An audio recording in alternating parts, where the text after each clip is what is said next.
안녕하십니까. 자, 이번 강의는 페이지 376페이지죠. 이 승낙입니다. 의의는 뭐 간단하죠. 청약에 응하는 의사표시를 우리가 승낙이라고 하고요. 판례는 이런 문제입니다. 승낙할지 안 할지는 오로지 승낙자가 자유롭게 결정하는 것이고요.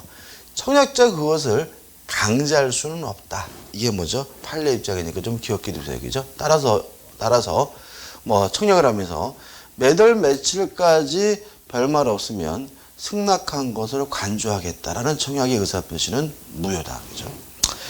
그 다음에 가면 승낙의 상대방은 청약자입니다. 그럼 생각해 보자고요. 청약자는 누군지 모르지만 명시될 필요도 없지만 특정 인연이야 했죠. 따라서 승낙의 상대방은 청약자니까 결국은 승낙의 상대방은 누구인지 몰라도 되고 또 명시될 필요도 없지만 특정인이어야 한다라는 것은 기억해 두셔야 되겠죠. 그 다음 우측에 4번 변경을 가한 승낙은 승낙이 아니라 새로운 청약입니다.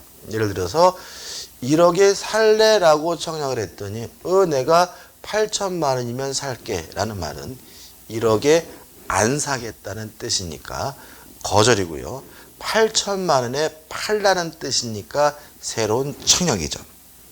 2번 승낙에 효력해가지고 승낙기간에서 계약이 성립되려면 A. 승낙기간이 정해져 있다면 그 기간 내에 도달해야 계약이 성립되는 것이 원칙이고요.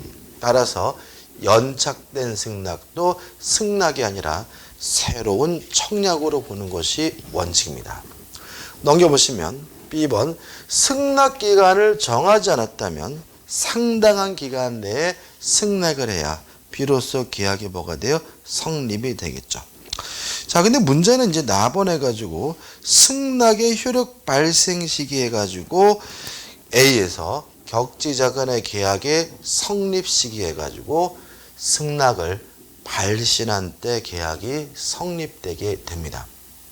다시 말하면 계약이 성립되는 시기는 승낙이 도달한 때가 아니라 승낙을 발신한 때입니다. 그럼 문제가 좀 있어요.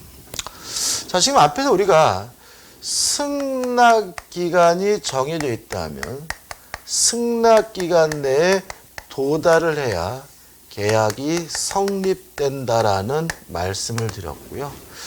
만약에 승낙 기간 내에 도달하지 못한다면 연착된 승낙으로서 새로운 청약이지 계약이 성립되지 않는다는 말씀을 드렸는데 승낙을 발신 시 도달이 아니라 그죠? 계약이 성립된다라고 또 민법에 규정을 두고 있으니까 요거는 도달이고 요거는 뭐죠? 발신이니까 상관에 모순되어 있는 것처럼 보입니다. 그래서 요것을 어떻게 볼 것인가에 대해서 학설에 대립이 있는데 우리 통설과 판례는 요렇게 이해합니다. 승낙 기간 내 부도달을 해제 조건으로 해서 승낙의 발신 시 계약이 성립된다라는 것이 우리 판례 입장이에요. 다시 말하면 계약이 성립되는 시점은 승낙을 뭐죠? 발신한 때입니다.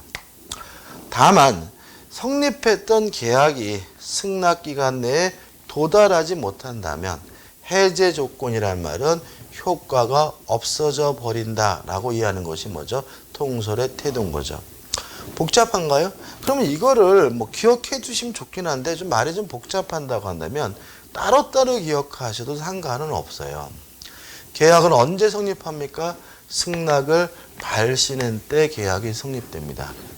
계약이 성립되려면 승낙 기간 내에 뭐가 돼야 돼요? 도달돼야 됩니다. 그럼 이렇게 되는 거죠. 승낙 기간 내에 도달이 되면 계약이 성립되는데 그 시점은 도달한 때가 아니라 뭐죠? 발신한 때다라고 이해하시면 되는 거예요. 충분한 거죠. 그죠? 그럼 생각을 좀 해보자고요. 지어볼게요. 자, 갑이 을에게 청약을 하면서 예를 들어서 3월 30일까지 승낙해달라고 승낙기간을 정했어요. 그래서 을이 갑에게 승낙을 했거든요. 근데 승낙을 언제 발생했냐면 발신한 시점은 예를 들어서 3월 22일이고 도달은 언제 했냐면 예를 들어서 3월 29일 날 도달했다면 일단 승낙기간 내에 도달이 됐기 때문에 계약이 뭐가 돼요? 성립이 되는 거죠. 다만 그 시점은 도달한 때가 아니라 발신한 때니까 며칠 날 계약이 성립된 거죠? 3월 22일 날 계약이 성립된 시점이다. 이렇게 이해하면 되는 거죠. 됐죠? 어렵지 않습니다. 자, 근데 좀 생각을 해볼 게 있어요. 만약에 3월 22일 날 발신했는데 4월 1일 날 도달이 됐어요. 그러면 승낙기간 내에 도달하지 못했으니까 계약이 뭐 되지 않겠어요? 성립되지 않겠죠. 근데 문제는 뭐냐면 요 3월 20일이면 충분히 요 기간 동안 도달할 수 있는 발신이었던 거죠. 그죠? 일주일 넘으니까. 따라서 이때는 갑이 을에게 뭘 해야 되냐면 연착의 통지를 해줘야 되고요. 연착의 통지를 했다면 계약이 뭐가 돼요? 연착된 것이어서 계약이 성립되지 않지만 연착의 통지를 하지 않으면 연착되지 않은 것이 돼서 계약이 성립되게 되는데 그 시점은 3월 22일 날이 되는 거죠. 그래서 교재 300 좌측입니다. 378페이지 맨에 보시면 먼저 연착된 통지가 보통 그 기간 내에 도달될 수 있는 연착의 경우에는 청약자는 즉시 승낙자에게 통지하여야 한다. 다만 그 도달된 청약자가 승낙자에게 지연의 통지를 발송할 때 연착 통지할 필요는 없다. 당연한 거고. 이 청약자가 이 경우에 연착의 통지를 하지 아니한 경우에는 승낙의 통지는 연착되지 아니한 것으로 본다.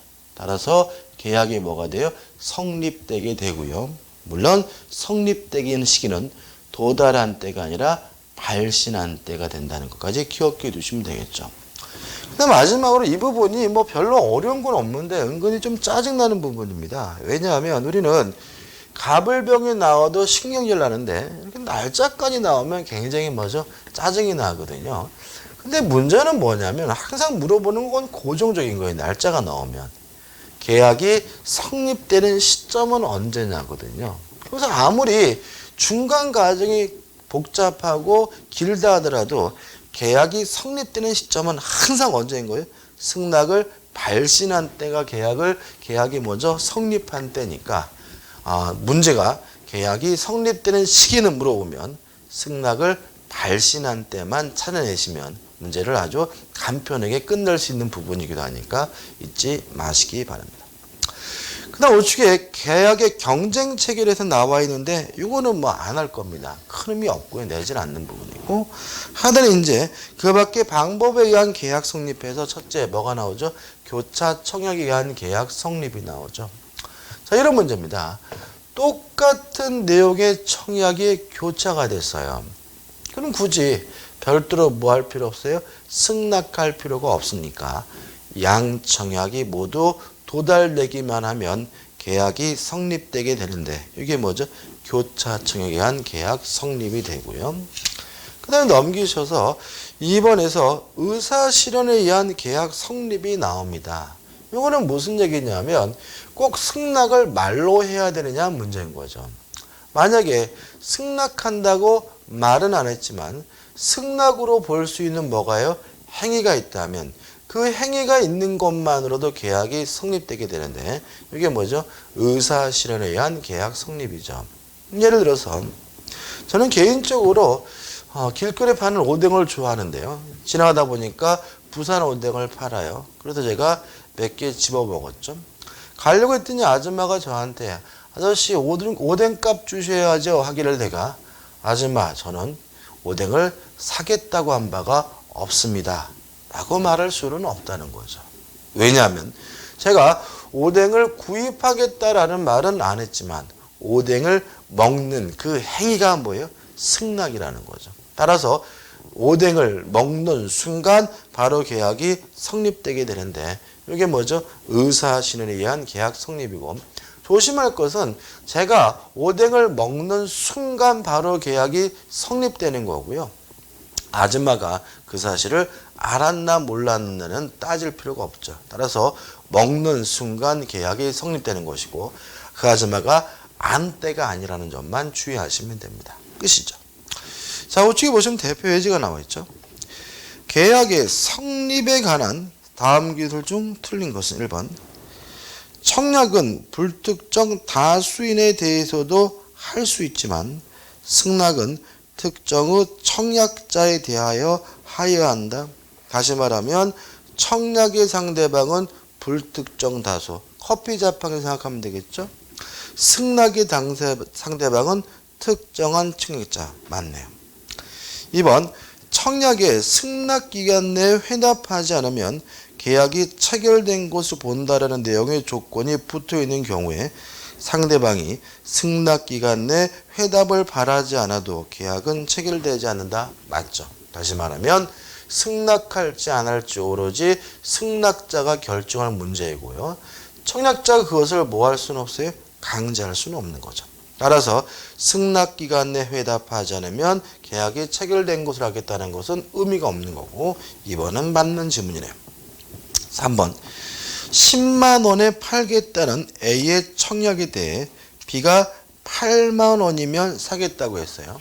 그러면 변경을 가한 승낙이죠. 요거는 뭐예요? 새로운 청약이에요. 그죠? 청약이 있고 이에 대해 A가 응하지 않았어요. 그럼 A가 뭐 했어요? 거절했죠. 그러면 지금까지 있었던 과정은 싸그리싹 없어진 거죠. B가 처음대로 10만 원에 사겠다고 했어요. 그러면 뭐만 있는 상태요? 10만 원에 사겠다는 뭐만 있어요? 청약만 현재 있는 거죠. 다시 한번요. 10만 원에 팔겠다고 했습니다. 8만 원이면 사겠다고 했어요. 이거는 뭐예요? 새로운 청약이잖아요. 그럼 앞에 거 없어져 있고 8만 원 남았고. 근데 A가 뭐죠? 응하지 않았어요. 거절했어요. 그러면 어떻게 해요? 다 없어진 거죠. 그럼 현재는 B가 처음대로 10만 원을 사겠다는 뭐만 있는 상태예요?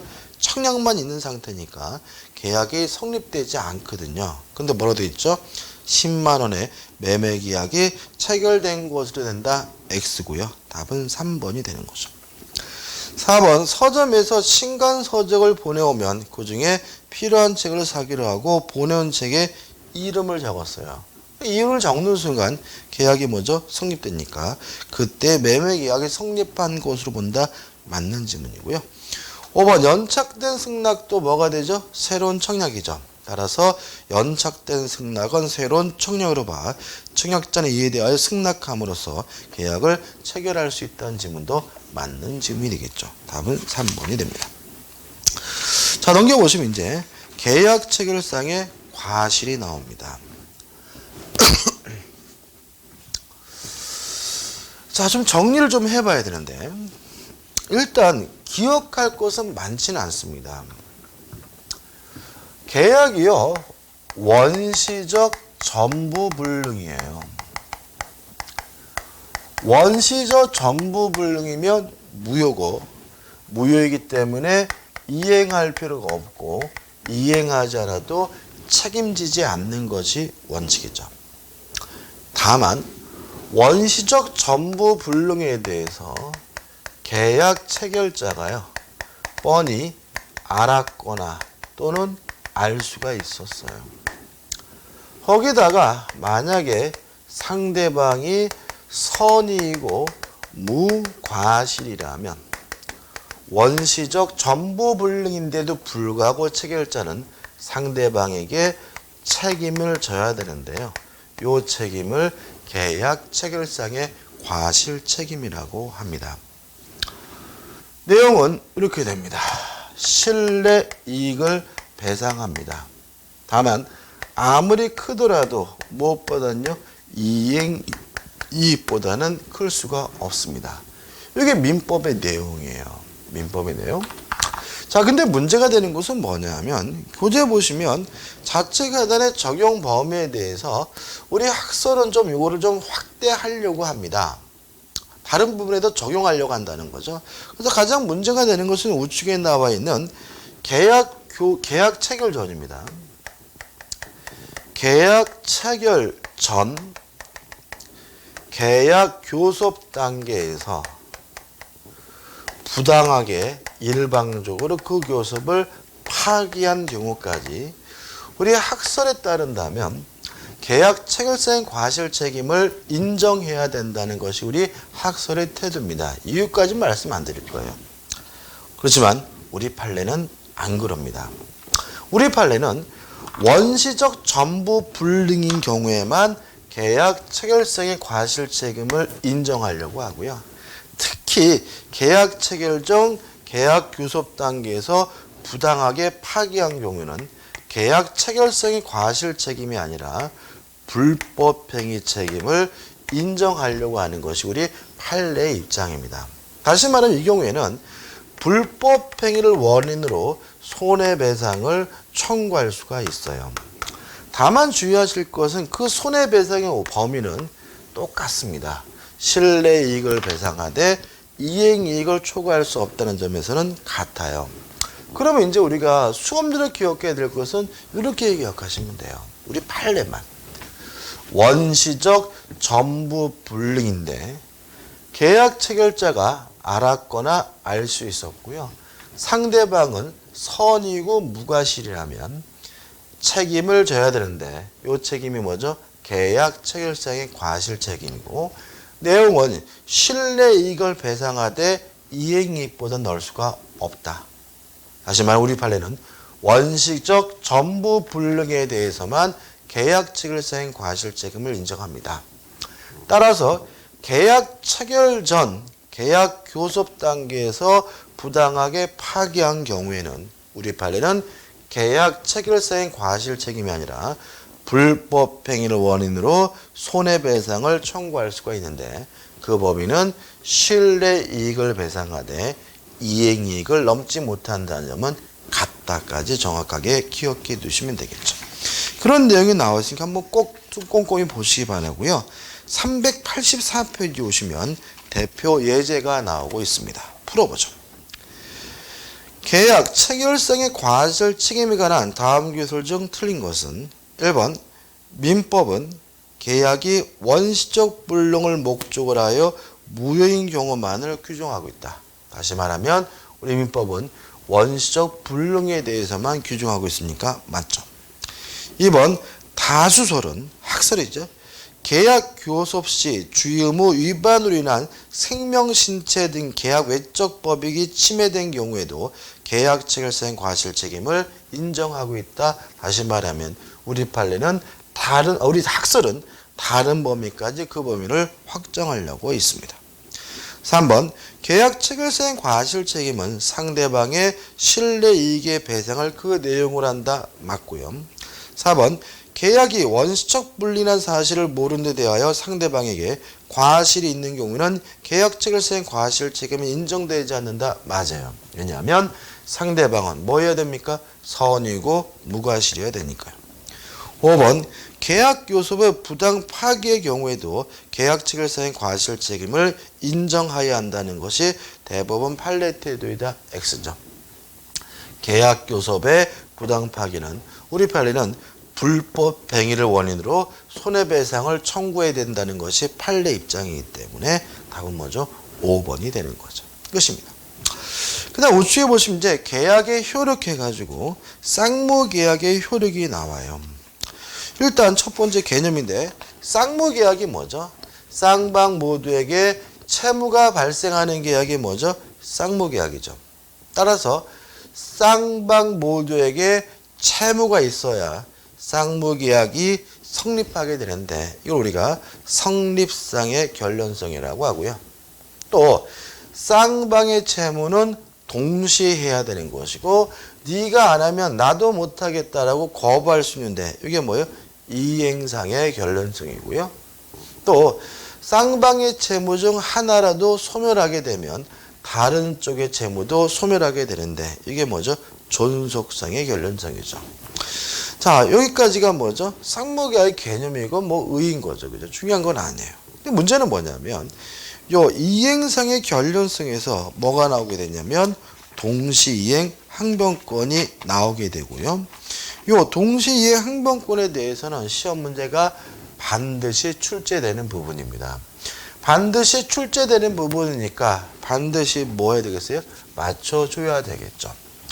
일단 넘기시면 이제 의의가 나오는데 의의는 뭐 설명드릴 거 없고 법적 성질은 항변권이라는 거 너무나 당연한 내용이 나와 있고요. 성립 요건 해가지고 가번 쌍방의 채무가 쌍무계약으로부터 발생할 것. 당연한 거죠. 그죠? 동시항변권이 뭐예요? 네가 안 하면 나도 못하겠다라고 거부할 수 있는 거니까 쌍방의 채무가 뭐죠? 있어야 되겠죠. 그 다음에 중요한 것이 우측에 나번 상대방의 채무가 변제기에 있어야 합니다. 여기서부터입니다. 자, 그러면 이게 무슨 말이냐면 먼저 이행하기로 한 사람 선이행 의무자는 원칙적으로 동시이행 항변권을 행사할 수가 없다는 거죠. 그죠? 상대방이 변제기가 도래해야 된다는 말은 상대방도 이행할 때가 돼야 된다는 거예요. 자기가 먼저 하기로 했다면 네가 안 하면 나도 못하겠다라는 뭘 행사할 수 없죠? 동시이행 항변권을 당연히 행사할 수는 없겠죠. 그러면 항상 그러느냐? 아니다. 예외적으로 동시이행 항변권이 인정되는 경우도 있어요. 첫째, 상대방에게 이행이 곤란한 현저한 사유가 존재하게 됐다면 그때는 선이행 의무자도 동시이행 항변권을 행사할 수가 있습니다. 이거는 우리 민법에서 규정하고 있는 거고요. 두 번째, 우리 판례가 또 인정하는 것은 선이행 의무자가 이행을 지체하던 중 상대방의 이행기가 도래한 경우에도 동시이행 항변권을 행사할 수 있다라고 해서 예외로 우리 판례가 인정하고 있어요. 이 부분이 가장 핵심적이고 이 부분을 좀 기억가지고 이제 사례를 이제 분석할 수 있으면 되는 겁니다. 자, 그럼 생각해 보자고요. 갑이 소유하고 있는 토지에 대해서 을과 만나서 매매 계약을 했어요. 자, 매매 계약은 물론 뭐죠? 쌍무계약인데 문제는 부동산을 매매할 때 일시불로 돈을 주는 사람은 거의 없죠. 보통 돈을 나눠서 줘요. 계약금을 주고요. 그리고 나서 또 뭘 줘요? 중도금을 주고요. 그리고 나서 마지막에 뭘 주는 거죠? 잔금을 주는 거죠. 그러면 생각해 볼 것은 실제로 동시이행 관계인 것은 잔금을 지급하는 것과 이전 등기, 등기 서류를 교부받는 것이 뭐예요? 동시이행 관계인 거죠. 중도금은 동시이행 관계가 아니겠죠. 다시 말하면 을의 입장에서 병한테 등기 서류 안 주면 중도금 못 주겠다라고 뭐 할 수 없어요? 거부할 수가 없는 거죠. 왜요? 중도금은 등기 서류 받기 전에 먼저 주기로 한 뭐이기 때문에요? 선이행 의무이기 때문에. 이해되시죠? 다만 중도금을 주기로 한 날 갑에게 이행이 곤란한 현저한 사유가 생겼다면 이 중도금은 선이행 의무인데도 불구하고 못 주겠다라고 뭐 할 수 있는 거죠? 거부할 수가 있는 거고요. 두 번째, 중도금을 이행지체 안 줬어요. 안 주고 은근과 끈기로 버텼더니 잔금을 지급하기로 한 날이 됐어요. 다시 말하면 상대방의 이행기가 도래하게 되면 원래부터 동시이행 관계였던 잔금뿐만 아니라 선이행 의무인 중도금도 합쳐서 뭐가 된다는 얘기죠? 동시이행 관계가 된다는 거죠. 물론 요 사이에 지연배상금은 줘야 되겠죠. 그럼 이렇게 되는 거죠. 등기 서류에 안 주면 잔금뿐만 아니라 중도금도 못 주겠다라고 뭐 할 수 있다는 얘기예요? 거절할 수 있다는 얘기고요. 우측에 중간에 있는 판례가 결국은 그런 취지가 되는 거죠. 이게 시험 문제 잘 나오는 이유는 약간 상식적이지 않아서 그래요. 자, 그럼 이제 어떻게 되냐면 이제부터 이제 의뢰가백에 매매대금, 중도금, 잔금을 안 주는 것은 정당한 이행거절이기 때문에 채무불이행이 아니에요. 이행지체가 아닌 거죠. 따라서 갑의 입장에서는 을의 동시이행항변권을 소멸시켜야 을에게 채무불이행 책임, 이행지체 책임을 물을 수가 있는 거예요. 따라서 갑은 을에게 먼저 등기서류를 주든지 아니면 법무사 사무실에다가 맡겨두든지 이행 또는 이행의 제공을 해서 을의 동시이행항변권을 소멸시켜야 비로소 을이 매매대금을 안 주는 것이 채무불이행이 되고요. 채무불이행을 이유로 해지할 수도 있고 손해배상도 청구할 수가 있는 거죠. 다시 말하면 먼저 갑이 을에게 뭘 해야 돼요? 이행을 해야 된다는 이상한 논리가 생깁니다. 이것과 비슷했던 것이 뭐냐면 우리가 전세권 할 때 이런 거 있죠. 전세금의 반환과 목적물의 반환은 동시이행 관계니까 전세권자가 전세금을 못 받았다는 이유로 경매를 신청하려면 먼저 집을 비워줘야 한다라는 이상한 결론을 말씀드렸죠. 이것도 마찬가지가 되네요. 지금 갑과 을의 관계가 뭐예요? 동시이행 관계니까 채무불이행 책임, 이행지체 책임을 물으려면 먼저 이행 또는 이행의 제공을 해서 동시이행항변권을 뭘 해야 돼요? 소멸시켜야 된다는 논리가 발생하게 되고요. 더더군다나 우리 판례는 동시이행항변권을 소멸시키기 위한 이행 또는 이행의 제공은 한 번 한 것만으로 부족하고 뭐죠? 계속돼야 된다는 것이 우리 판례 입장인 거죠. 그래서 교재 보시면 답원해가지고 상대방이 채무 이행 또는 그 제공을 하지 않고서 이행을 청구할 것. 따라서 상대방 입장에서는 동시이행항변권을 소멸시키기 위해서는 뭐가요? 이행 또는 이행의 제공이 필요하다는 말이 나와 있을 거고요. 요거는 한 번 한 것만으로 부족하고 뭐죠? 계속돼야 된다는 말이 나와 있겠죠.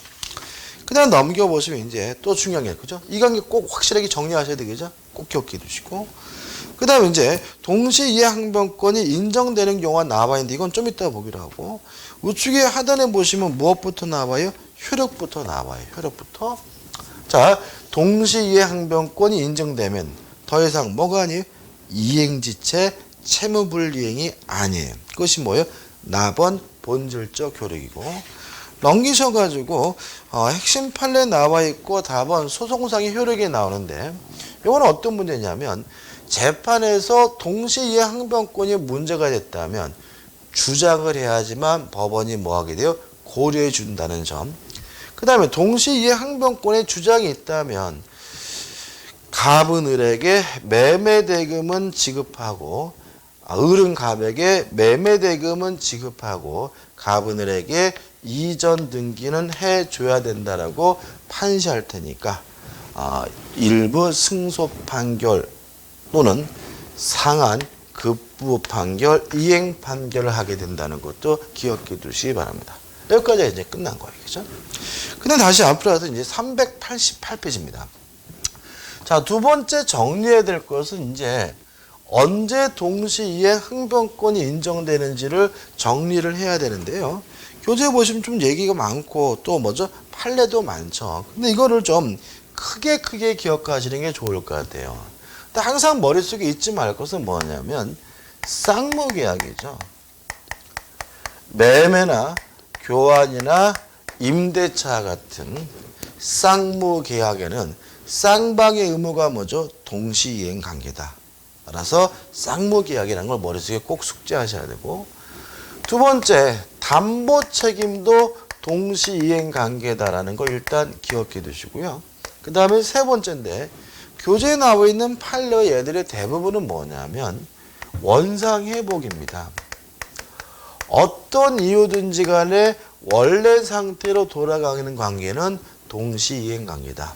다시 말하면 무효가 돼서 원상회복을 하든 취소가 돼서 원상회복을 하든 해제가 돼서 원상회복을 하든 아니면 뭐 존속기간이 만료가 돼서 원상회복을 하든 어떤 이유든지 간에 원래 상태로 돌아가는 관계는 뭐죠? 동시이행관계다. 이렇게 세 개를 크게 기억하시고요. 그 다음 네 번째 개별적으로 기억할 것은 뭐냐면 변제예요. 돈을 갚는 변제는 영수증을 받는 것과 동시이행관계입니다. 따라서 영수증을 안 주면 돈 못 갚겠다라고 뭐 할 수 있냐면 거부할 수가 있는데 주의하실 것은 변제와 차용증, 채권증서를 받는 것은 뭐죠? 동시이행관계가 아니고요. 변제와 담보를 말소하는 것도 동시이행관계가 아닙니다. 다시 말하면 먼저 돈을 갖고 나중에 담보를 말소하는 거고요. 담보 말소하면 돈 못 갚겠다라고 뭐 할 수 없어요? 거절할 수가 없고요. 마지막으로 임차권 등기 명령 제도라는 게 있어요. 우리가 나중에 배울 텐데 임차권 등기 명령 제도에 따른 임차권 등기를 말소하는 것과 변제는 동시인 관계가 아니라는 거, 요 네 가지는, 세 가지는 꼭 기억해 두시기 바랍니다. 요렇게 정리하시면 돼요. 자, 이렇게 해서 이제 동시항변권이 끝났고요. 예제 문제 한번 풀어보죠. 자, 교재 390페이지 중간에 예제 문제가 나와 있죠. 대표입니다. 동시이행 항변권에 관한 다음 설명 중 틀린 것은 1번 동시이행 항변권이 붙은 채권을 자동채권으로 상계할 수 없다.